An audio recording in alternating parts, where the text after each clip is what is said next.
खुलुमबाय निउज 24 बड'लेण्डआव आं कनक चन्द्र बर' गासै नायगिरि नोंथांमोनखौ बरायबाय।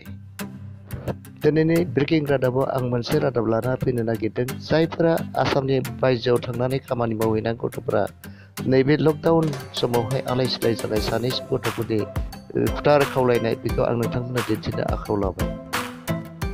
नायदो बिथांमोननि हालोद आरो बिथांमोननि अजद आरो खावलायनाय।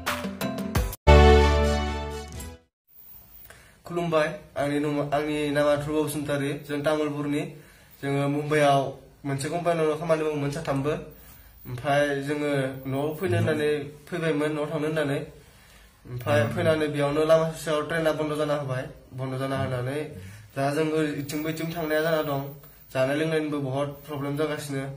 ओमफ्राय जों आरो सोरनावबा पुलिसफोरनावबो हेल्प बियोबा पुलिसफोराबो माबा मोनसे बुंबाथाय बुनोसो नागिरो, दान्दा थिखाङो, लावथि होयो। ओमफ्राय दा जों गोदाव सोराव बिदिनो मालाबा सानसे दखान खुलियो, मोना खेबसे दखान मोनसे खुलिबाथाय जोंनियावनो बिदिनो गेलेना जागासिनो आरो। ओमफ्राय बिदि माने जों बिदिखौ लुगैजायो आरो जोंखौ आसाम सरकारा एसे बाय हेल्प खालामोबाथाय एसे मोजां जागौमोन।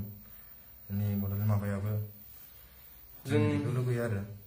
जों दा राहा गोथे जाना दं, थांनोबो हाया इथिबो मोनसे जायगायावनो थाबाय थानो गोनां जादों, लरायनो बायाखै, जेथिबो थांनोबो हाया मानोबो हाया।